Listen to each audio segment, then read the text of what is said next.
Na última semana, surpreendendo a todos no mercado, o governo de Minas Gerais, na pessoa de seu governador Romeu Zema, aceitou a proposta do presidente do Senado, Rodrigo Pacheco, de federalizar empresas para abater da dívida que Minas possui com a União. As empresas a serem federalizadas seriam Codemig, CEMIG e Copasa. Lembrando que CEMIG e Copasa são listadas em bolsa de valores e o resultado foi imediato. Uma queda forte na cotação de ambas, com destaque negativo para a CEMIG 4, a ação preferencial, que caiu quase 20% ao longo da última semana. E depois desse movimento, várias dúvidas surgiram na cabeça dos investidores. Será realmente que esse processo de federalização ele vai avançar? O que é esse processo? Ou nada vai acontecer e, na verdade, estamos diante de uma bela chance de se comprar CEMIG e Copasa, mas principalmente CEMIG, por preços mais baixos? É sobre isso que vamos falar no vídeo de hoje.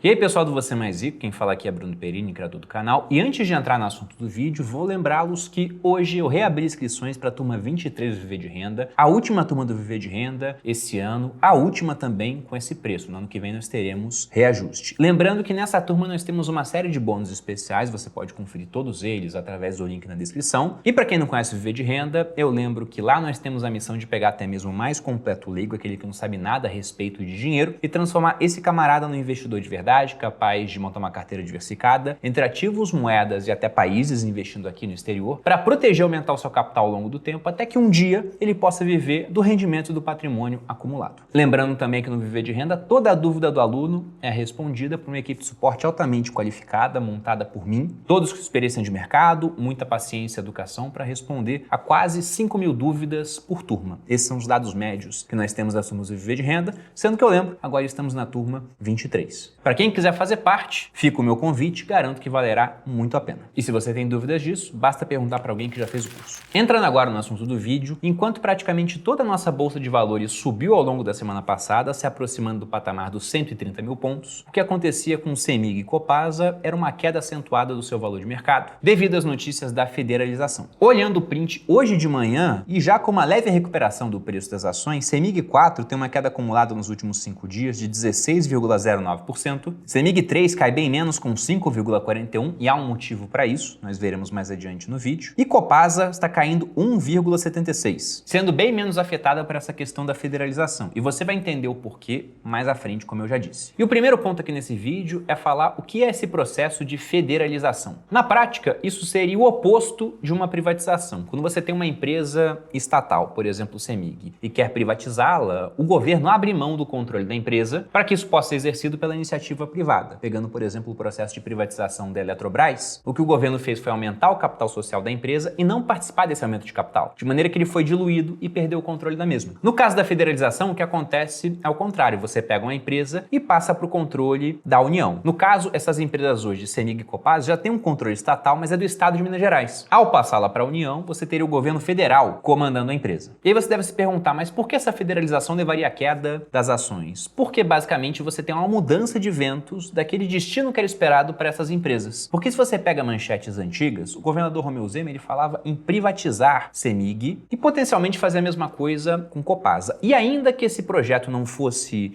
exequível no curto prazo, sempre que você tem essa questão de uma possível privatização à frente, você espera que o governo ele maximize o valor das empresas, tendo uma gestão mais próxima àquela gestão que seria adequada na visão de mercado. E com isso você espera que a empresa ganhe mais eficiência, que ela aumente o seu valor de mercado. Só que, da noite para o dia, o que nós temos na mesa é uma proposta totalmente na direção contrária, porque você tiraria a gestão da mão dessas pessoas que estavam interessadas em maximizar o valor da empresa para passar a gestão para a União, que, como você pode ver aqui nessa manchete, se ressente da perda do controle da Eletrobras e agora teria nas mãos a CEMIG, que logicamente é muito menor, mas tem um baita de um parque gerador de eletricidade e uma matriz também muito diversificada, atuando tanto em geração quanto transmissão e distribuição. E o viés da União, pelo menos nesse momento de comando do governo Lula, potencialmente levaria a uma gestão bem diferente daquela que estamos tendo agora, talvez até com o uso distorcido da empresa, para fins políticos, para dar cargos para aliados, no sentido de potencialmente segurar valor de contas de energia, para atingir objetivos novamente políticos, políticos, de modo que, por conta dessa possível federalização, o pessoal já embute que no futuro a empresa será menos eficiente e os preços caem agora. Mas para a gente entender por que essa proposta ela foi colocada na mesa, para isso devemos olhar a dívida que o Estado de Minas Gerais tem com a União. Se você volta para épocas anteriores ao Plano Real, principalmente, e os mais antigos talvez se lembrem disso, cada estado tinha o seu banco estatal. Por exemplo, no Rio de Janeiro você tinha o Banerj, em São Paulo você tinha o Banespa. Alguns estados ainda mantêm a existência desses bancos, como o Banrisul, no Rio Grande do Sul. Só que aqueles que se mantiveram estão sendo muito melhor geridos do que lá atrás. Por que acontecia naquela época? É que o governador poderia ficar tomando dívida com esses bancos para gastar no curto prazo, aumentando sua chance de ser reeleito, mas colocando um prazo de pagamento de dívida muito extenso. De modo que ficava um trade quase irresistível, porque ele tomava dinheiro, gastava agora, aumentava a sua popularidade, e quem iria pagar isso seriam os seus sucessores políticos, talvez até a oposição, em um período muito longo. E o que aconteceu foi que vários estados se endividaram muito por conta dessa prática, inclusive o estado de Minas Gerais. Mas aí, na década de 90, o que houve foi que a União assumiu toda essa dívida para si, e os estados passaram a pagar os juros dessa dívida, e caso conseguisse também parte do principal, para a União. E essa dívida, logicamente, ela foi crescendo ao longo do tempo, até porque durante certas épocas havia muita dificuldade de pagamento da dívida, uma vez que vários estados, apesar de uma grande arrecadação, gastavam mais do que arrecadavam, de modo a muitas vezes nem conseguir pagar somente os juros dessa dívida. E com isso, a dívida pública de Minas Gerais ela foi crescendo ao longo do tempo, como você pode ver nesse gráfico. Hoje, por exemplo, essa dívida representaria um montante de 160 bilhões de reais, o que é superior às receitas estaduais do estado de Minas Gerais, que giram em torno de 109 bilhões. Evidentemente, ela não tem que ser paga toda de uma vez, você não pegaria toda a receita para pagar a dívida, mas como eu disse, essa dívida cresce, então de tempos em tempos o estado deveria pagar os juros da dívida, o que pressiona bastante a questão do seu caixa. E por conta dessa pressão no caixa, lá em 2018, na gestão do então governador petista Fernando Pimentel, foi conseguida uma liminar junto ao STF que suspendeu o pagamento da dívida,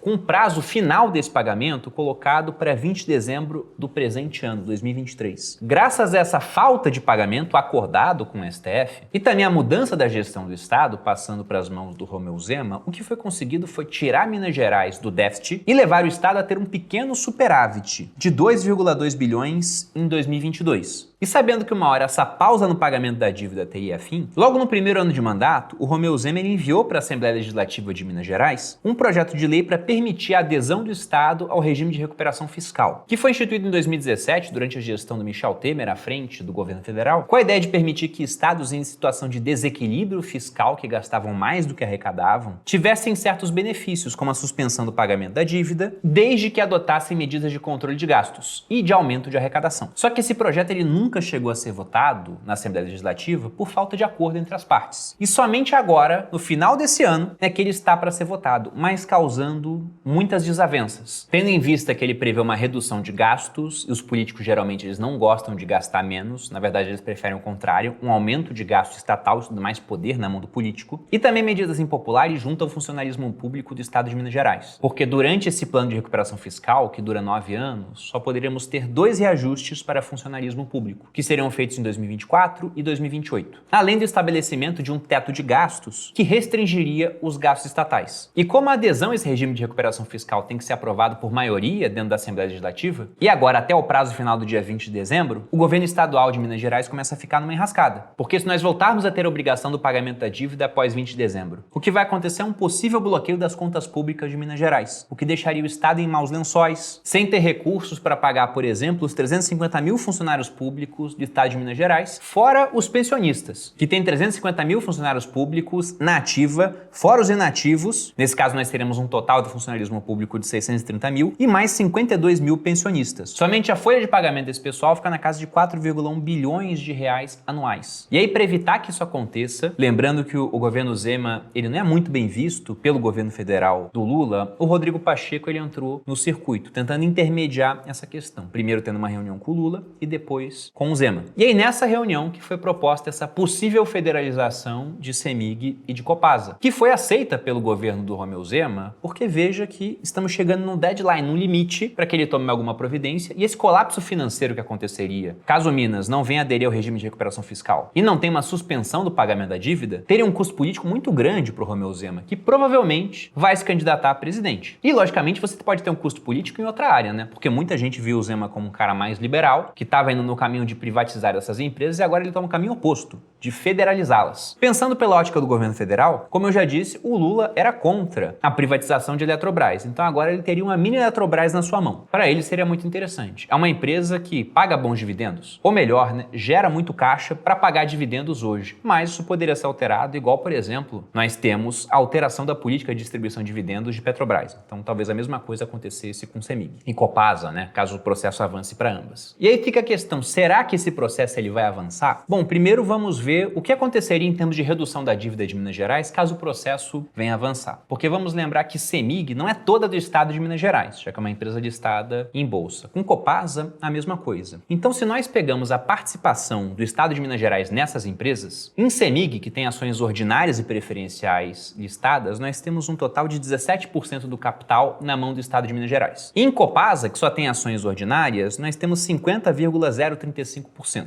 Se nós convertermos essas participações no valor de mercado atual das empresas, nós chegaríamos a uma participação de cerca de 8 bilhões de reais, que pode ter o seu valor reduzido caso o processo de federalização venha a avançar. E aí, supondo que haja um prêmio pelo controle pago pela União, porque geralmente numa aquisição privada é isso que acontece. Você quer comprar uma empresa, você paga mais do que ela tem de avaliação no mercado. Mas ainda que esse prêmio fosse de 100% sobre essa avaliação que eu coloquei aqui de 8 bilhões, que como eu disse, ela pode vir a cair. Nós estamos falando de 16 bilhões de reais, ou cerca de mais ou menos 10% da dívida pública do estado de Minas Gerais. Então isso não iria resolver a dívida pública e ainda deixaria Minas sem os dividendos dessas empresas. E se a gente pega o dividendo apenas em 2023, que vai ser pago pela Copasa, a gente está falando de 193,88 milhões de reais. De CEMIG, e aqui eu não estou considerando o valor que será pago em 2024, a gente está falando de 42 milhões de reais. E é outro ponto a ser comentado, né? Nessa questão da federalização, nós temos uma dinâmica diferente daquela que acontece quando uma empresa privada vai ser comprada por outra. Porque o que acontece é uma empresa oferece um certo valor, geralmente com um prêmio sob controle, faz a due diligence, ou seja, vai verificar todos os dados da empresa para depois ver o quanto vai pagar de fato. Na federalização acontece de maneira diferente. Primeiro se faz a due diligence para depois você ver o quanto será pago pela empresa. Sendo que esse processo ele não é rápido. Se você pega federalizações que foram feitas lá nos anos 90, quando esses bancos públicos dos estados foram passados para o controle da União, isso aconteceu com alguns bancos, o processo foi muito demorado, chegando a durar cerca de 2 anos. Mesmo que a gente coloque algum ganho em termos de tecnologia para que as coisas aconteçam de maneira mais rápida hoje em dia, não deve ser um processo tão rápido. Inclusive, o meu cenário base é que isso não deve acontecer. Mas, vamos supor aqui hipóteses. Até porque o que está acontecendo nesse momento é uma dúvida na cabeça dos investidores do tipo, será que isso aqui é uma grande oportunidade? Ou isso é uma armadilha e a federalização vai acontecer e o preço das ações vai cair? E é até engraçado, porque você vê pessoas absolutamente convictas de ambos os lados, mas apenas uma trajetória vai se desenhar no futuro. E o que vai acontecer é o seguinte, aquele pessoal que está convicto que é oportunidade, se de fato nada acontecer e o preço recuperar, vai falar, tá vendo? Era óbvio. E quem tinha uma outra linha de ação não vai mais falar do assunto. Agora, se a federalização acontecer, quem falava que aquilo seria ruim, vai falar, tá vendo? Era óbvio. Enquanto o pessoal que dizia que era oportunidade, nunca mais vai falar do assunto. Então vai parecer óbvio de um jeito ou de outro para quem acompanha de fora, mas não é óbvio. Nós temos algumas hipóteses na mesa. Bom, a primeira delas é que isso não vá para frente. Nesse caso, nós temos uma oportunidade de comprar a empresa, principalmente CEMIG, por um valor bem mais baixo comparado ao que ela vem apresentando nos últimos meses. E exatamente a mesma empresa, gerando caixa igual. Terá sido de fato uma oportunidade. O outro cenário é que a federalização venha a acontecer, mas que ela demore. Vamos colocar que ela demore 2 anos. Falando em 2 anos, já estaremos no final do governo Lula. Lembrando que isso aqui é Brasil. Não dá para descartar que o governo Lula não chegue até o final. Poxa, Bruno, como assim? Se você lembra da época da Dilma, o impeachment veio após 2 anos de governo. Por quê? Porque se você tem um impeachment antes de 2 anos, você tem novas eleições. Se o impeachment é após 2 anos, assume o vice. E o vice do governo Lula é o Geraldo Alckmin, algo que causou muita estranheza para muita gente na época das eleições. Será que ele não estaria lá para isso? Lembrando que nos últimos tempos, poder executivo, legislativo e judiciário eles têm se estranhado, com manchetes falando que acabou a lua de mel do presidente com o STF. E nós estamos às vésperas de entrar no 2º ano de governo. Então vamos supor que aconteça a federalização, mas a gestão da empresa não mude muito. Nesse caso também pode ser uma oportunidade. Mas você tem a parte negativa, que é a federalização acontece, quem está à frente do governo se mantém lá, potencialmente consiga ganhar uma nova eleição depois, e é o que você tem uma mudança brusca na direção da gestão da empresa, saindo de uma gestão mais alinhada com o mercado para uma gestão muito mais intervencionista. Nesse caso, quem pensa que está pagando barato agora, pode na verdade estar pagando muito caro, tendo em vista que o lucro da empresa vai diminuir, o seu EBITDA vai diminuir, o seu patrimônio irá diminuir ao longo do tempo, de modo que comprar essas empresas agora seria uma má alocação de capital. E aí você deve se perguntar, qual das 3 hipóteses é a mais provável? Bom, como a gente não sabe o futuro, então não dá para ter uma certeza matemática de qual das 3 é mais provável. Só que eu acho que o processo de federalização é meio complicado complicado de acontecer. Por conta daquela dinâmica que eu já falei da due diligence, não é rápido de ser feito. Por conta do fato do ganho do estado de Minas Gerais não ser tão grande assim com essa prática. E também até a questão de possíveis riscos que você tem por conta desse processo. E aqui nós vemos até o porquê de CEMIG 4 ter caído muito mais do que CEMIG 3 ou Copasa, que só tem ações ordinárias. Compartilhando minha tela com vocês, eu vou dar uma olhada em alguns dados da empresa. Mas antes de olhar os indicadores, para que você veja que de fato as ações estão baratas, vou vir aqui na parte das informações da empresa para que a gente possa ver algo que costuma ser pouco comentado até a hora que fica muito importante. O chamado tag along, que é o direito que o minoritário tem de vender sua parte da mesma forma que o controlador faz. No caso aqui, o minoritário somos nós e o controlador da empresa é o estado de Minas Gerais. E aí nós vemos o porquê de CEMIG 4 ter caído tanto e CEMIG 3 e Copasa não terem caído igual. Veja que o tag along para CEMIG 4 é de 0. Não há tag along. Para CEMIG 3, eles seguem aquilo que está em lei. Você tem que ter, no mínimo, 80% de tag along. Ou seja, se o estado vender a sua participação, o minoritário poderia vender a sua participação por 80% do preço que o estado conseguisse. E em Copasa, a coisa melhora ainda mais, porque no caso, eles têm um tag along de 100%, ou seja, o minoritário tem as mesmas condições que o acionista controlador. Por isso, Copasa caiu pouco, menos de 2%, CEMIG 3 caiu uns 5%